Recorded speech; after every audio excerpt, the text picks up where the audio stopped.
This is Arkies in the Beltway, your look at national politics and the Arkansans influencing the discussions. I'm Alex Thomas, Washington correspondent for the Arkansas Democrat-Gazette, reporting from the nation's capital. Thank you for joining us for this edition of Arkies in the Beltway for the week of August 31st, 2025. Republicans and Democrats across the country are talking about redistricting with the midterm elections more than a year away. Texas Republicans, at President Donald Trump's behest, approved a new congressional map giving 5 additional House of Representatives seats to the GOP. California Governor Gavin Newsom and other Democrats are pushing a new congressional map in the Golden State with the goal of giving the Democratic Party better election odds.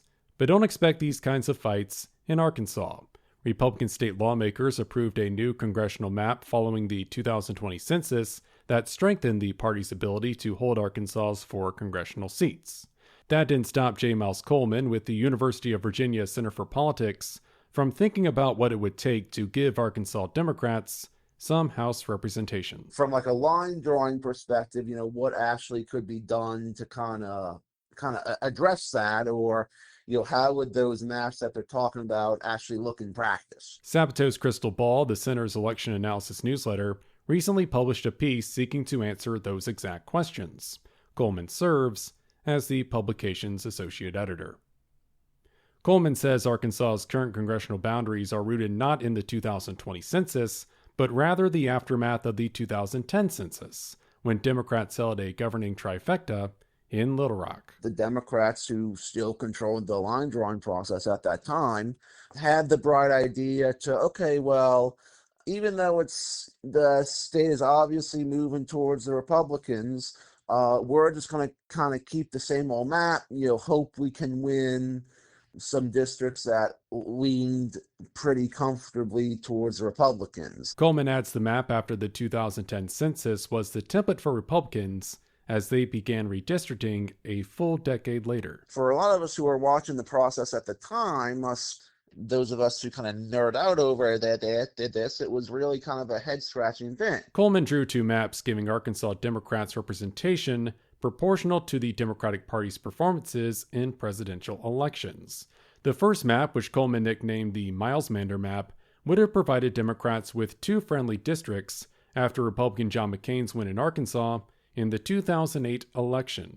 South Arkansas and the Arkansas Delta would be a single district, and Pulaski and Jefferson counties would be combined in an alternative 2nd district. But Coleman acknowledges Democrats' strength in these districts would have broken down in the 2010s. In federal races, that kind of Delta district I was talking about just has kept moving towards the Republicans. And at the presidential level, that 2nd district with Pulaski and Jefferson counties would have been Republican, but always very slightly so. The second map gives Democrats a more realistic chance at representing Arkansans in the present day. Coleman made a district putting Pulaski County with the Arkansas Delta. In the 2020 presidential election, Democrat Joe Biden would have won this district with nearly 53% of the vote. Even though most of those Delta counties have a decent black population, they're still kind of trending more towards Republicans long term. But I think probably for the near term, it would have probably been enough to get a Democrat into the House, at least if it was used these last few elections. So drafting a Democrat-leaning congressional district is feasible, but to make such a district a reality, Coleman says Republicans would have to be willing to give up one of their seats. You're really asking the majority party, which would be the Republicans, to kind of basically disadvantage themselves by coughing up one seat that would go to the other side. The discussions surrounding redistricting are not likely to fade away in the coming months. The new Texas map has already spawned legal challenges, and California voters won't consider their state's possible new districts until November. Missouri Governor Mike Kehoe, a Republican, has called for a special legislative session, allowing state lawmakers to consider new congressional districts. And then there's Utah. A judge ruled state lawmakers overstepped their authority by ignoring an independent redistricting commission and instead drawing all 4 of the state's House seats in Republicans' favor. The Democratic primary for next year's U.S. Senate race in Arkansas continues to grow. James Russell III launched his campaign this week. Russell ran for governor in 2022, losing to Chris Jones in the Democratic primary. Jackson County farmer Hallie Schaffner and Louisville Mayor Ethan Dunbar have begun their campaigns for Senate. Jonathan Pittman of Forest City and Dan Whitfield of Bella Vista have filed paperwork with the Federal Election Commission. All of these Democrats are looking to defeat Republican incumbent Tom Cotton, who is seeking his third term in Congress's upper chamber. We have reached the end of the August recess period.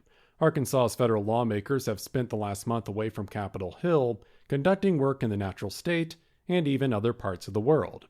Representative Bruce Westerman joined members of the House Natural Resources Committee on a recent trip to Alaska to better understand the state's energy sector. Westerman of Hot Springs leads the committee. Representative French Hill and Texas Democrat Vicente Gonzalez led a House delegation to Italy, Switzerland, and Germany to discuss financial policy. Hill and Gonzalez are members of the House Financial Services Committee. The Little Rock congressman serves as the committee's chair. The August recess will officially end Tuesday afternoon with votes in the Senate and the House. And that will do it for this edition of Arkies in the Beltway for the week of August 31st, 2025. You can stay up to date with all news involving Arkansas at arkansasonline.com. Special thanks as always to the team down in Little Rock. I'm Alex Thomas, and this has been Arkies in the Beltway. Thanks for listening.